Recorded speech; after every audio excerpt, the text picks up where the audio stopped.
I call to order a public hearing on the application by Gary Rains on behalf of Riverside Community Church for landmarks review of file 2024-32 for exterior modifications to the Riverside Community Church. The quorum of Landmark Board is present. I will now ask the members to disclose any hearing or ex parte contacts regarding the application or abstentions based on conflicts of interest or bias. Libby? No. Nope. There being none. Would anybody like to present or online like to challenge any Landmark Board member ability to hear this application? Nope. If not, let me provide an overview of this hearing and some of the rules of procedure. First, we will hear the city staff report, then we will hear from the applicant, then we will take testimony from the public. If we have taken testimony and asked questions, we will close the record and render a decision. Our decision is not final until it is reduced to writing. To appeal our decision, you must participate orally or in writing. Does anyone have any questions regarding the hearing process or of any of the procedural issues they would like to raise? Let's start with the staff report.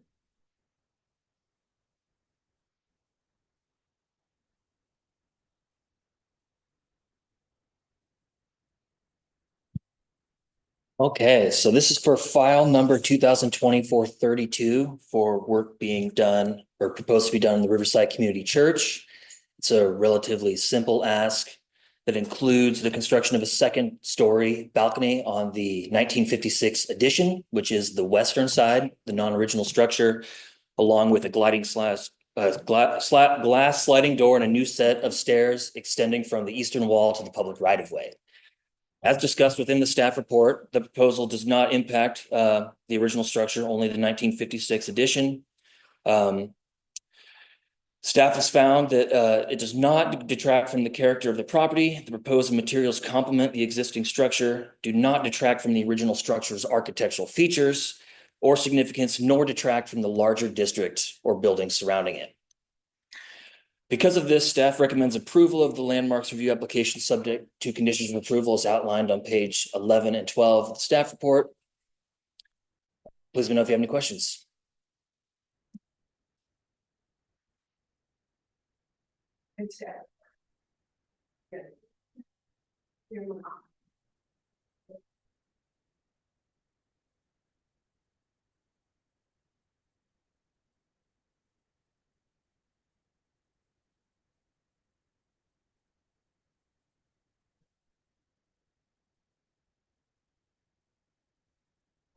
Conclusion. No, if staff reports done, no, it's, next thing is the applicant. There's an opportunity for you to ask staff questions, and then if you don't have any, then Yeah, no one's asking questions. We have the applicant representative right here to also make a brief presentation. If you'd like, and my client should be on the Zoom call too. He may want to say some things first. Yep. Would you push the green? Oh, I'll cue you up there. Garrett, I believe we have you up and available as well. Yes, I'm here. Would you just state your name for the landmarks board? Thank you very much. It's Gary Rains, also applicant. So we want to. Eric Matthews, representative there, applicant. Awesome.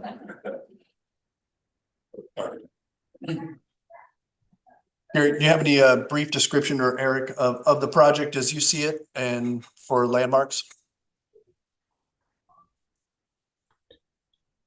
You're asking, go ahead, Eric. Why don't you give a description? Okay, just correct me if I say anything wrong. So my client is Riverside Church. They've embarked on a mission over the years to improve their building. In the last few years, they've done some things outside of what we're proposing. For instance, I'll be brief. They're upgrading the building with a fire protection system. They'd like to see this building go into the future. Part of that is referencing some drawings from the past. The original addition had a deck outlined on it, which is, it's clear that the structure that's there now cantilevers out. It was intended to have a deck. It never got put in. So my client's just in the position now to be able to put that deck in. So the approval is really simple. At the same time, we'll put down a concrete deck. We also want to improve life safety. There's a new exit stair on the west side that will exit from the gathering space down to the street. And that'll improve the safety, life safety of the building. That's really all it is. The materials will match. The new sliding door that goes from the meeting space to the deck is intended to be painted to match the existing windows. So we have to remove 3 windows to put in a new sliding door to allow access to the deck. And then the new guardrail will be at guardrail height, and it's intended to be painted black to blend in, and it has a cable rail. So they're very thin and disappear. You won't really even notice the guard. And the same thing with the stair. The stair is set in the hill and just comes down at the same pitch. It also has cable rail guardrail. So that's it.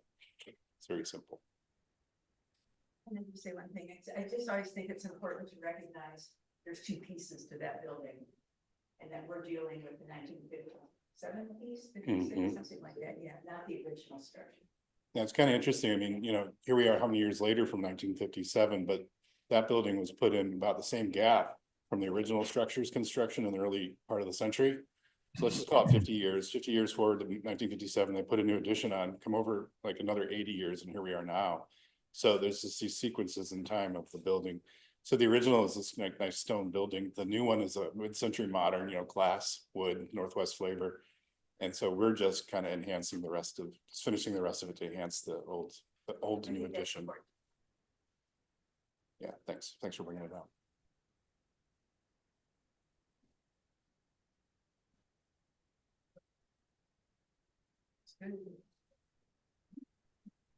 Is there any public testimony?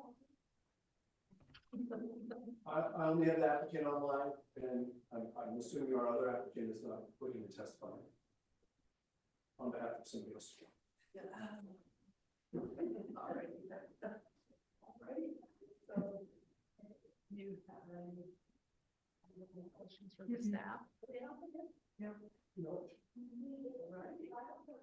This concludes. Yeah, the public testimony and oral argument on this portion there. I will now close the public hearing. We will now enter into deliberations. I think this is kind of the example of adaptive reuse. They're trying to keep the building alive in a way it's usable. If anything, what they're doing is improving over what's the 1956, 57 piece, which is, that's an unfortunate part of the building, but they can't do anything about that, and this is just a result of that. Yeah, I agree. The fact that it's already on the coming out there. Yeah. It just kind of finishes. Which made it necessary to. Right, and so that's a plus. Yes, so I would make a motion that we approve file number 2024-32 and allow for exterior modifications to the Riverside Community Church as described in the staff report, including the findings and the recommended conditions of approval in the staff report. And a second.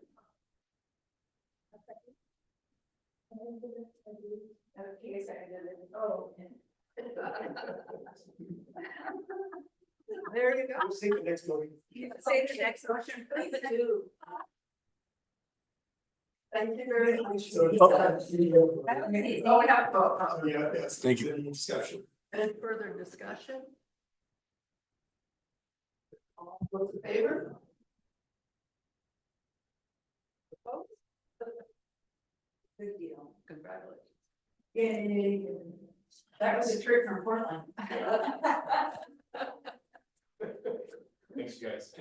You came down from Portland for this. It's a big deal. No, it's okay. I will come back. Look at easy. Thanks so much. Yeah, and Gary left you. Gary's still on. Okay, just want to say hi to Gary. Last time I was in touch with him, we were on dueling mountaintops trying to catch the eclipse this spring. He was in Texas and I was in Arkansas, and I got to see it. I don't think he did, but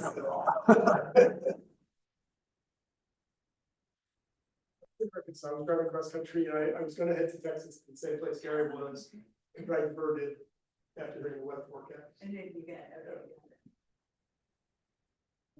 Nice to see you, Eric. I think we just. We just have one more matter on there, and I think your script tries to do a graceful transition.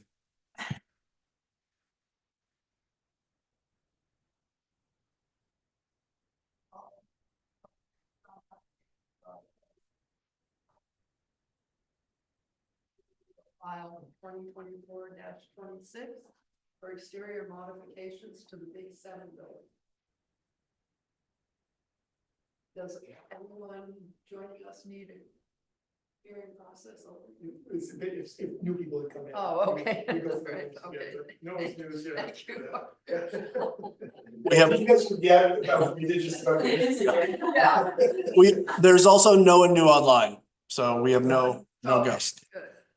So I have to ask for ex parte as well on this one. Yes. Okay. So, does anybody have any ex parte contacts regarding the application or ostentations based on conflicts of interest or bias? I would just disclose that Kevin Greenwood did call me when he was starting this and just asked me what the process looked like. And I just described to him how the landmarks review process worked. But that had no substantive discussion and had no bias. I have a question, because I'm sort of new to this. This isn't a historic building, but it's in a historic area. I think he's gonna. Oh, okay. Yeah. Yeah, thank you. Would anybody like to challenge any landmarks board members' ability to hear this application? Okay. Start with the staff report. Okay, this is for file 2024-26. As you said, on the Big 7 building, this is another relatively small modification they're proposing for 5 windows on the east, west, and southern facades. The property is approximately 40,000 square feet and has had multiple occupants over the years, initially starting as a vinegar company in 1915, has had various manufacturers, electronics, and sailing equipment. And a kind of an important piece about this is, as you noted in the staff report, the eastern facade is actually not the original exterior wall. It was part of a greater building that has since, I believe, caught on fire and then demoed. From the street level, the windows would be at eye level, but it's on the 3rd story because there's 2 subsequent partially subterranean pieces. The building itself is not on the city's inventory it's just within the historic district. It's not on any national register, so we really tried to focus on how it might impact the district, not necessarily the building itself, since there weren't any noted architectural features. It doesn't impact the roof line, doesn't impact any other architectural features that are noted in the historic inventory itself. And because of that, staff recommended approval, as noted, with conditions on page 12 of the staff report for this modification.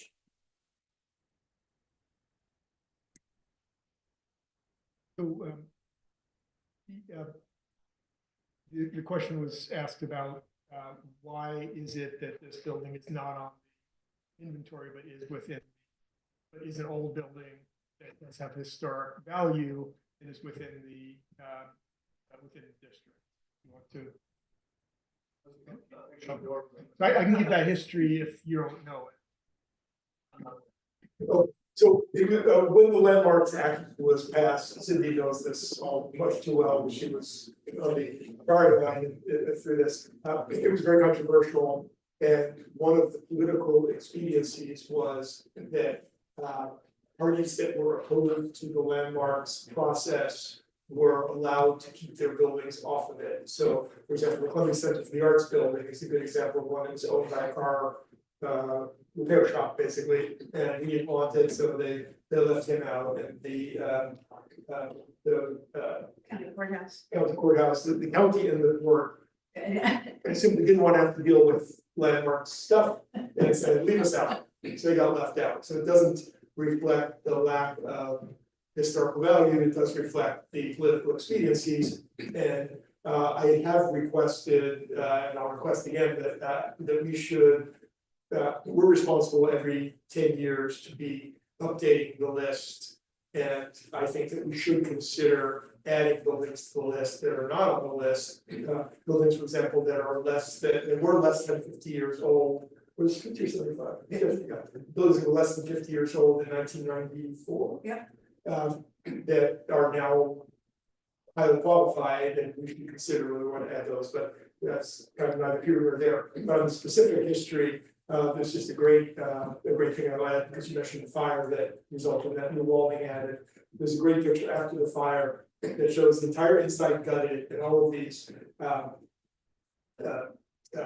kegs basically of alcohol that are all just burnt and in a huge trash pile, and a caption. Cider or vinegar? I think it was whiskey or something, it's hard to tell, but the caption is 35,000 gallons of liquor gone to hell. So, that's the space that they're in.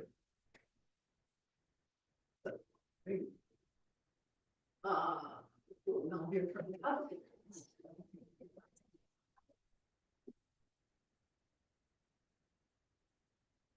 Hi, my name is Molly. I'm a project coordinator of the Port of Hood River. I'm Ryan, I'm facilities manager for the Port Hood River. Ryan,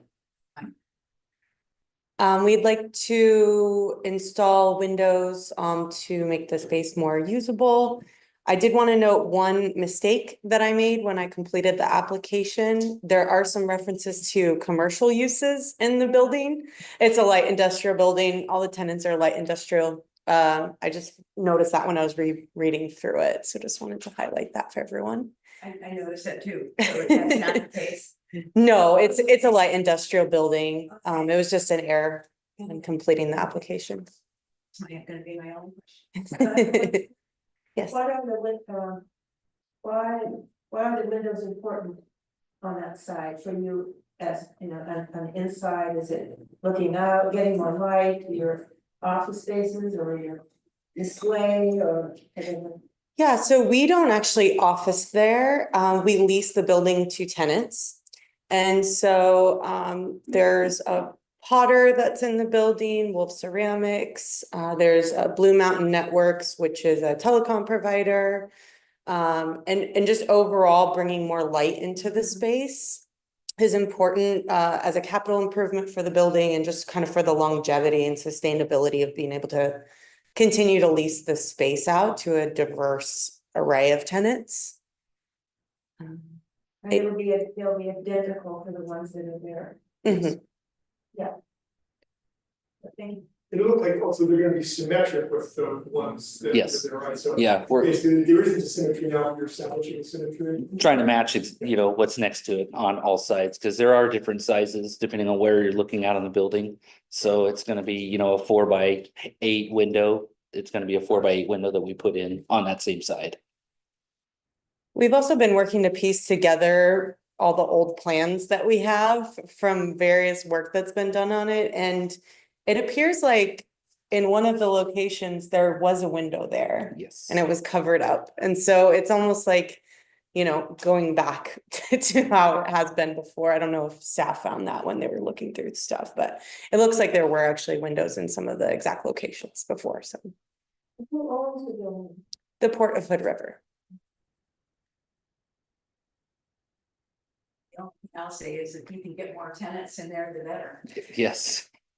More We're trying. tenants and also just generally more light in the space, just makes it more usable Yeah. for everyone, yeah.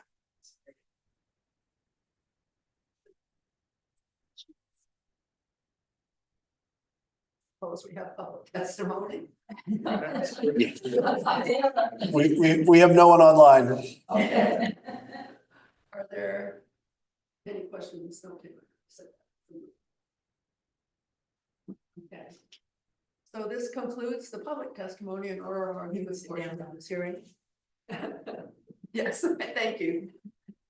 I'll close the public hearing.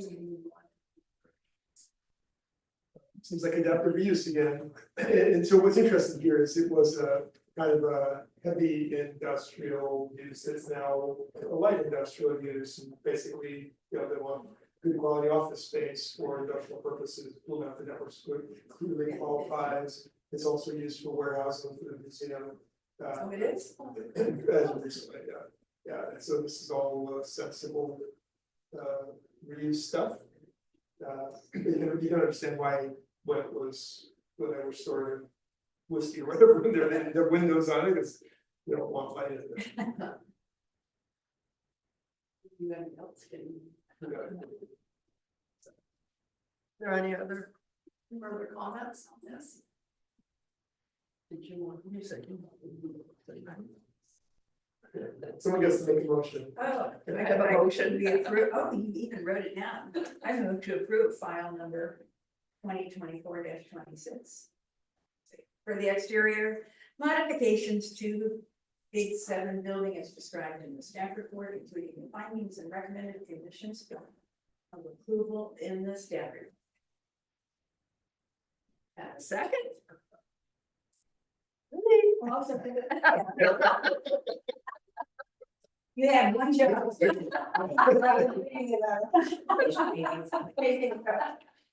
All those in favor? All those opposed? Motion pass. Hey, you're done. And thanks to the board again for keeping all these buildings used and up to date and everything, appreciate that. Thanks for your support. Yeah, our company. Chair, I do have one more matter. We actually jumped over the I just noticed. the first portion. We do have two more applications that are awaiting your approval for both for exterior modifications downtown. So we're looking for a date check in March. I don't know if you have your calendars available or if you know that you're not going to be available. It's March 5th, March 12th, 19th, and 26th are all options. I'm available for all. I'm not 26, because that's spring. Here's my March. So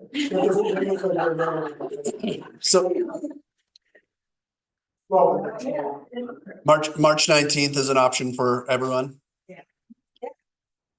Perfect. We'll send out a notice of hearings and the agenda again. Yeah, if that continues to work for you all.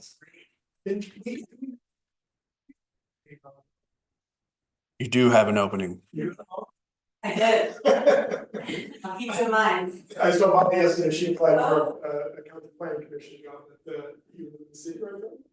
I do live here, yes. Yeah, yes. In the city limits, yes. You Not- qualified for our board. Not a requirement for this. But county. Yeah. Yeah, you better. So this is all I have. Yeah, this is county eligible. So Because the port are just. Do you have openings on the city planning commission also? one opening on city plan. Okay, there's there, go Molly. Thank you. Just gonna help you out. We can help you out. Appreciate that. With that, we have nothing else.